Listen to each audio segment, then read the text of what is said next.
That when people try to usurp religion for their own political gain, it is incredibly dangerous. King Uzziah was marked on the forehead with a rash. Today, we might look out and see people have usurped religion, also marked with a sign on their head. It is red, and it has the words, "Make America Great Again," as a sign of how religion has been usurped by the religious right. Folks who are using religion to proclaim values that are contrary to absolutely everything that Jesus taught. This is Progressive Reverend Dr. Caleb J. Lines. According to his website, he's currently serving as the senior minister of University Christian Church in San Diego, California. And you see, the moral of this story is that those who are faithful, like the priests in the temple, are called to stand up to hypocrisy, both political and religious hypocrisy, and to say that this is unacceptable according to our faith, according to the values that we believe. Because what we believe is liberating love. What we believe is passionate peace. What we believe is jarring justice. And if religion is being used in a way that is not creating that, it is false. It is anti-Christ. This takes some serious kahunas, not gonna lie. And he's got a lot of really great uploads. Jesus said, you love, period. Jesus said, you welcome people, period. Jesus said, you extend radical hospitality, period. Jesus did not say one single word of condemnation about anyone based on sexual orientation or gender identity. In fact, the only mention Jesus really makes of it is this passage in Matthew. Maybe you're familiar with it. It's actually an affirmation. It's buried in ancient language, and it's surrounded by this weird teaching about divorce. But what Jesus said is this, that if you are a eunuch, and you have been a eunuch since birth, that was an ancient way of saying that if you differed from what was expected in terms of what we would call today sexual orientation or gender identity, that if you were a eunuch and you had been a eunuch from birth, that you were loved by God. From understanding how the right misconstrues intentionally the Bible with the LGBTQ plus community. The MAGA movement is a false god and is a false idol. And to let a picture prove my point, let's look at a picture that I would like to show you. The picture on the left is the ancient Israelites worshiping the golden calf. The picture on the right is the golden trump. This is an AI-generated video, image still, that was released by the White House about Trump's Gaza. That is, Trump's plan to get rid of Palestinians and to make Gaza into a resort.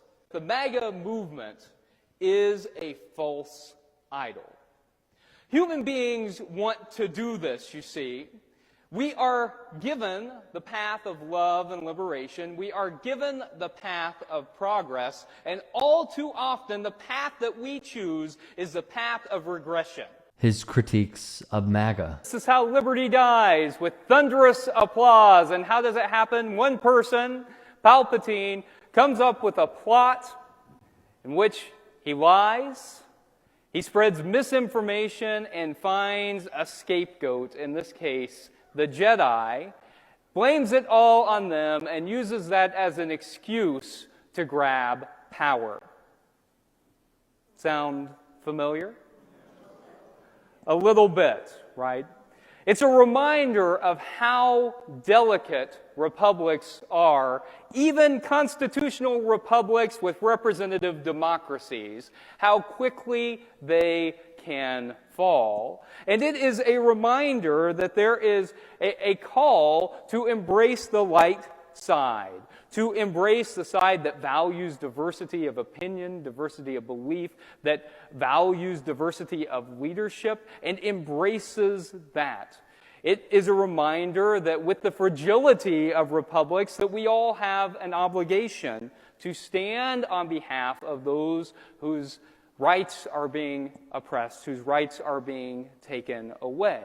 And so in the United States today, as we see the possibility of a republic that is shaky at the moment, it is our obligation, our duty, to continue to fight for justice. And of course, Donald John Trump. Last night, President Trump signed an executive order banning both direct and indirect federal funding for biased media, including PBS and NPR. It's worth noting that independent evaluators have consistently named both PBS and NPR as the least biased, the best places, the most neutral to get your news. This isn't about biased media. It's about controlling the narrative. It's about state-sponsored propaganda, because whenever the government controls the media, they can get away with more abuses of power.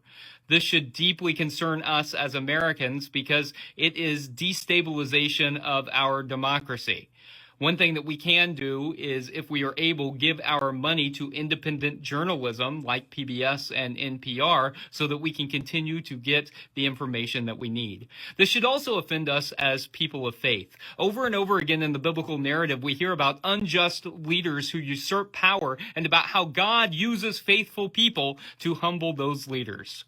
May God use us, people of faith and people of good conscience, to humble Donald Trump as we go out to the streets and express our dissatisfaction, and as we vote with our dollars to fund independent journalism. May it be so. Amen. Including the president's attacks on PBS, NPR, and Sesame Street. But why do so many on the religious right adore him? One passage reads, "Evangelicals were looking for a protector, an aggressive, heroic, manly man, someone who wasn't restrained by political correctness or feminine virtues, someone who would break the rules for the right cause, try as they might, and they did try. No other candidate could measure up to Donald Trump when it came to flaunting an aggressive, militant masculinity. He became, in the words of his religious biographers, the ultimate fighting champion for evangelicals." And then you follow up, 81% of evangelicals voted for Trump. In that first passage, seeing them label him the ultimate fighting champion while he has a clear direct friendship with Dana White and the UFC stuck out to me. And this militant masculinity is all fugazi because, as we know, he got out of serving. So why did they throw their support behind Donald Trump? Yeah, he was, initially they were not fully behind him because they didn't know who he was. You know, he was this unknown quantity, and yeah, wasn't he a Democrat before, and wasn't he pro-choice? And as they got to know him over the course of the primary season, you see evangelicals start to line up behind him. And a lot of times people want to excuse evangelical support for Trump because, oh, well, what was the option? Hillary Clinton? No, it was, it was a crowded Republican primary. And what you saw is, as Trump made himself known to the American people and to evangelicals, they picked him. They picked him. And the first sign of this was a poll in August 2015. 2015 was the first sign that we saw evangelical support lining up behind Donald Trump. That was very early on. And I remember at that point because Russell Moore said, I think it was the Washington Post, he wasn't buying it. He says, this is the reality TV stage of the campaign. And he didn't know a single evangelical pastor who supported Trump. So, he's kind of an eye roll. They're just trying to make evangelicals look crazy and smear us and, no, not taking this seriously. Well, of course, we know what happened. Russell Moore ended up being pushed out of his leadership position in the Southern Baptist Convention because he would not bend the knee to Trump, and because he cared about the abuse of women. Those two things did him in. Within a few years, he's out. But which says what so we much. saw, Yes, so much, right? Those were his sins, irredeemable sins. And what you saw is conservative evangelicals, as they recognized who he was and what he said he would do for them, he said, "I will give Christians power." And you saw leaders start to line up behind him, but it didn't start at top down. It started from the grassroots, and it started from, early on, Robert Jeffress of First Baptist Dallas, Jerry Falwell Jr. These are some of the guys who early on got behind him, and then in this charismatic space as well.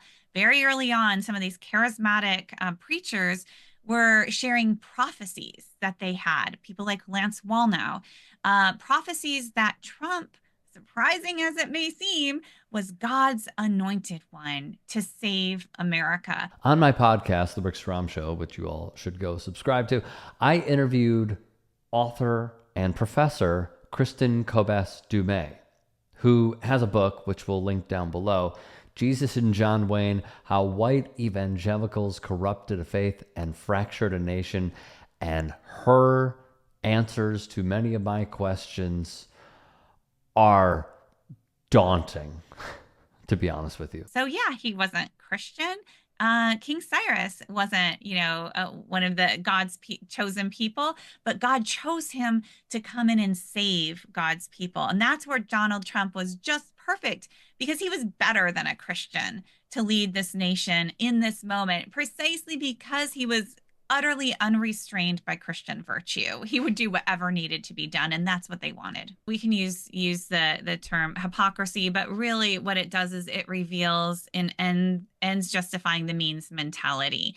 And again, when you can say that the very fate of the nation is at stake, and whether God blesses or curses this nation, when you can say that religious liberties are hanging in the balance and they are coming for your children, you just amp it up, amp it up, amp it up, then yes, you need to do something drastic.